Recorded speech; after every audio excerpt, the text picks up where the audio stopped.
Di balik kemegahan sejarah Sumedang, tersembunyi sosok pemimpin yang bukan hanya kaya dengan harta, tapi juga kaya dengan amanah, yaitu Pangeran Surya Kusuma Adinata, atau yang lebih dikenal sebagai Pangeran Sugih. Pangeran Sugih lahir dari pasangan Dalem Adipati Kusuma Yuda, atau yang lebih dikenal sebagai Dalem Ageng, dan Nyimas Samijah. Beliau adalah cucu dari Pangeran Kornel, salah satu pahlawan Indonesia yang berasal dari Kerajaan Sumedang Larang. Beliau menjabat sebagai Bupati Sumedang dari tahun 1836 hingga 1882. Pangeran Sugih menjadi salah satu pemimpin terkaya di Tatar Sunda. Kekayaannya berasal dari warisan para leluhur, terutama sejak era Panembahan Rangga Gempol III, berupa tanah Prabonan yang terus meluas. Masa pemerintahannya menjadi masa keemasan Sumedang. Hasil bumi sangat melimpah seperti padi, kopi, hingga nilam. Beliau pun membangun gudang kopi dan bahkan merencanakan pembangunan jalur kereta Bandung-Sumedang. Walaupun akhirnya rencana tersebut tidak terlaksanakan hingga tuntas, tapi bekasnya masih bisa dilihat hingga hari ini. Pangeran Sugih hidup di tengah perubahan besar. Keluarnya Undang-Undang Agraria 1870 dan reorganisasi Priangan 1871 yang memicu maraknya perkebunan asing. Namun, Sumedang tetap berdiri tegak sebagai lumbung kopi dan martabat Sunda. Pangeran Sugih tak hanya kaya dengan harta, dia juga dikenal memiliki 4 permaisuri, 27 selir, dan 94 anak. Itu adalah bagian dari strategi politik miliknya. Ia menikahi putri-putri dari para bangsawan dan pemimpin di seluruh Tatar Parahyangan demi menyatukan kembali tanah yang dipecah oleh penjajah.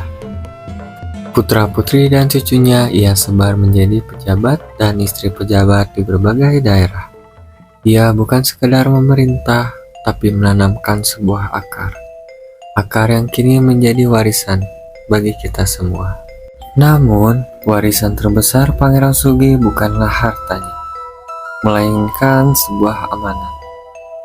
Pepeling pikeun urang sadaya, pesan luhur untuk anak cucunya dan untuk semua orang.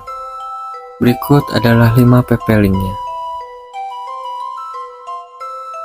Manusia mah kudu cicing dina rasa sareng rumasa. Nganggo nyalikan dina kursi eling, mayungan meja wiwaha. Nu ditaplakan ku iman, nganggo amparan ku kasabaran, ditelekungan ku ilmu, nu dibanderaan ku ikhlas. Amanat pertama mengajarkan bahwa manusia harus hidup dengan rasa dan rumasa. Rasa adalah kemampuan untuk merasa, yang artinya merasakan keberadaan Tuhan, merasakan keberadaan sesama, dan merasakan kedalaman batin sendiri. Rumasa adalah kesadaran diri, menyadari siapa diri ini dan dari mana asalnya, apa tujuannya, dan untuk apa kita hidup. Manusia yang hidup dalam kesadaran itu akan duduk di kursi eling. Tempat batin yang waspada tidak akan lengah oleh gemerlapnya dunia. Ia menjalani hidup seperti duduk di meja wiwaha, yaitu meja agung, tempat segala keputusan diambil dengan bijak. Meja itu ditutupi taplak iman, keyakinan yang kuat dan bersih, dialasi oleh kesabaran, diselubungi oleh ilmu yang menjadi pelita hidup dan menjunjung tinggi bendera ikhlas, yaitu sikap batin yang pasrah tanpa pamrih. Amanat ini bukan hanya nasihat moral, tapi petunjuk jalan hidup. Bagaimana cara seseorang hidup sebagai manusia seutuhnya. Amanat kedua adalah manusia nulu mampah kudu tutunggangan wiwaha.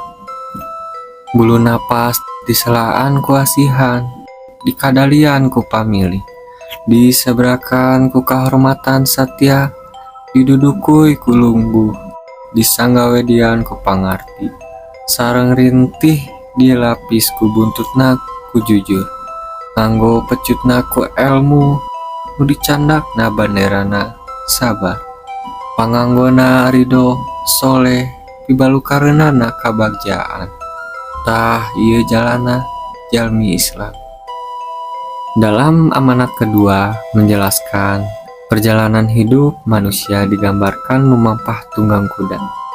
Ia menunggang kendaraan, yaitu kehendaknya sendiri. Namun, kuda yang ditunggang itu bukan sembarang kuda.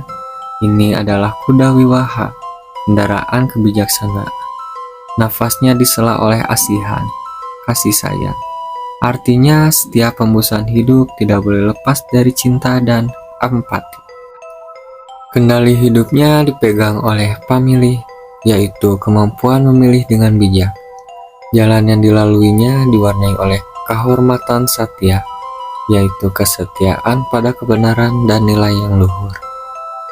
Tempat ia berpijak adalah lungguh pangarti, yaitu posisi yang ditopang oleh pemahaman, bukan hawa nafsu.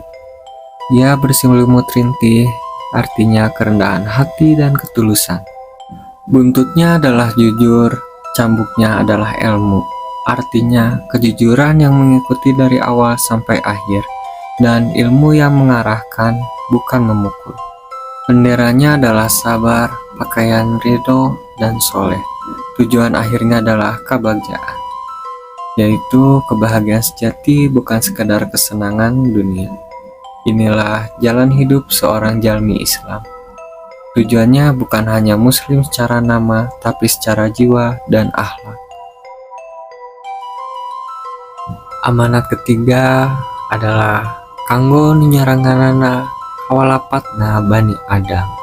Nu disebut Islam, nu linggih dina kursi eling, sareng lumampah tunggang kuda miwaha. Hiji kipasrah, 2 Kisumerah, 3 Kirido, 4 Kiklas, 5 Kitumamprah, 6 Kisumangga. Kakudrot ilahi dikapalaan ku percaya iman. Amanat tersebut menjelaskan bagi siapapun yang ikut serta dalam kawalapatna Bani Adam, yaitu barisan manusia yang disebut Islam, maka harus duduk di kursi eling dan menunggang kuda miwaha, artinya jalan hidup yang mulia. Bekalnya ada 6. Pertama, kipasrah, yaitu menyerahkan diri sepenuhnya kepada Allah. Yang kedua, kisumerah, artinya hati yang lapang, terbuka pada kebenaran dan nasihat. Yang ketiga, kirido, menerima segala ketetapan Tuhan dengan lapang dada.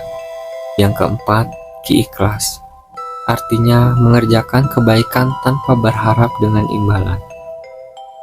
Yang kelima, kitumamprah, artinya rendah hati, tidak menyombongkan diri walau punya ilmu ataupun jabatan. Yang keenam, kisumangga, artinya selalu siap menerima dan melaksanakan kehendak Allah. Semua ini dipimpin oleh satu hal, yaitu percaya. Iman yang teguh. Tanpa ini, semua bekal tadi hanyalah formalitas belaka. Amanat keempat adalah sawangsulna manusia ulah aya dina jagal cidra sareng narasuna. Ulah linggi dina kursi hilap sareng bangbatan mayunan meja lalawara. Nu ditaplakan ku mangmang, nganggo amparan ku kabarangasan, nganggo telekung ku hasut takabur, nyandak banderana haranga. Amanat ini menjelaskan tentang sebuah peringatan. Manusia tidak boleh hidup di jalan jagal cidra, artinya jalur pengkhianatan dan keluhan tanpa rasa syukur. Jangan duduk di kursi hilap pinggung batan, yaitu tempat orang yang lupa akan Tuhannya dan orang yang mabuk kuasa. Jangan hadapi hidup seperti duduk di meja lalawora yang dilapisi mangmang, artinya sebuah keraguan, dialasi keberangasan yaitu kebrutalan, dan berselimut hasut takabur atau dengki dan kesombongan. Benderanya adalah haranga atau keserakahan. Itulah jalan mereka yang kehilangan arah, hidup tanpa kesadaran, penuh keluhan, iri, dan haus akan kuasa. Amanat kelima adalah anu lumampah tunggang kuda amarah, nu diselaan ku haranga, dikadalian ku dengki, disebrakan ku harak, diludukui ku umangku, disanggawedian ku licik sareng delit, nganggo pecutna ku takabur, diapis buntutna ku marugul, nu dicandak benderana bengal, penganggona bohong, pibalukareunana bahaya, tah ieu jalana atanapi erelna Islam. Amanat ini memiliki arti, hati-hatilah jika hidup kita digerakkan oleh kuda amarah. Amarah membawa harangga, artinya keserakahan sebagai napasnya. Ia dikendalikan oleh dengki, diarahkan oleh harak, yaitu nafsu hewani. Tempat ia berpijak adalah umangkuh, yaitu kesombongan. Ia diselubungi oleh licik jeung delit, artinya kebohongan dan pengkhianatan. Cambuknya adalah takabur dan buntutnya murugul, artinya kekerasan tanpa belas kasih. Benderanya bengal, artinya pembangkangan terhadap nilai-nilai yang luhur. Pakaiannya adalah bohong, dan akhir dari perjalanan ini adalah bahaya, baik di dunia maupun di akhirat.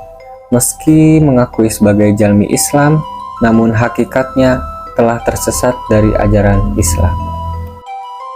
Amanat keenam adalah kanggo nu nyarengan kawalapatna karunia Bani Adam, nu disebut Islim, linggih dina kursi bengbatan sareng kuda amarah.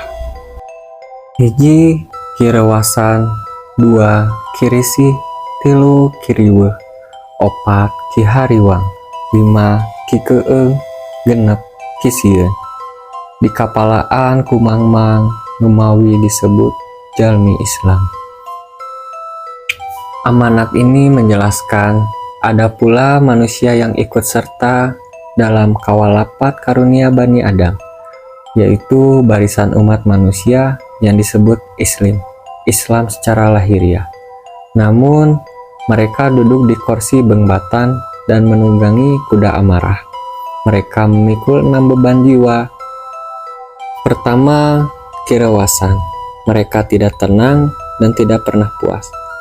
Kedua, kirisi. Artinya mudah tersinggung, sensitif secara berlebihan.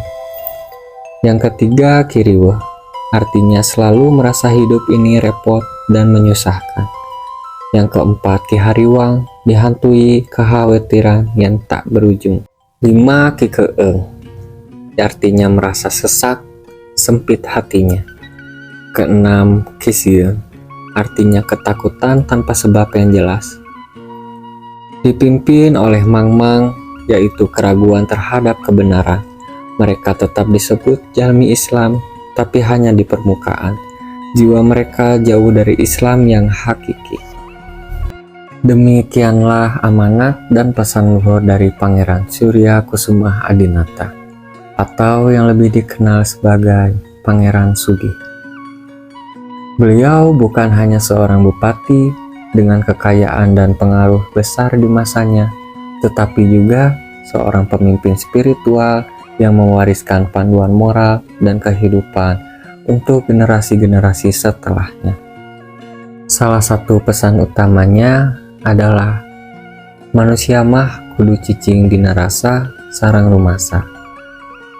Manusia harus hidup dengan rasa dan tahu diri. Artinya setiap orang hendaknya menyadari posisinya sebagai makhluk Tuhan, bersikap rendah hati, dan menjaga sikap serta perilaku dalam kehidupan sehari-hari. Pangeran Sugih menjelaskan jalan hidup yang benar sebagai jalana jalmi Islam, yakni jalan yang dilandasi oleh iman, ilmu, kejujuran, kasih sayang, kesabaran, dan keikhlasan. Ia menggambarkan kehidupan manusia sebagai perjalanan. Dan dalam perjalanan itu, manusia harus menunggangi kendaraan yang benar, yaitu akhlak yang baik dan budi pekerti yang luhur. Sebaliknya, beliau juga mengingatkan adanya jalan yang salah, yaitu jalan yang digambarkan sebagai tunggang kuda amarah. Artinya ditunggangi oleh amarah, kesombongan, kedengkian, serta kebohongan. Jalan ini akan membawa manusia kepada kesesatan dan bahaya, meskipun terlihat menarik di permukaan. Pesan-pesan tersebut bukan sekedar nasihat masa lalu, melainkan panduan hidup yang relevan hingga kini. Dalam era yang penuh godaan, disinformasi, dan pergeseran nilai, amanat dari para leluhur seperti Pangeran Sugi menjadi penting untuk direnungkan dan diamalkan. Sebagai generasi penerus, tugas kita bukan hanya mengenang sejarah, tapi juga menjaga dan meneruskan nilai-nilai yang diwariskan. Sebab, jika kita melupakan akar, maka hilanglah arah. Wilujeng nampa pepeling, wilujeng ngajaga amanat. Wassalamualaikum warahmatullahi wabarakatuh.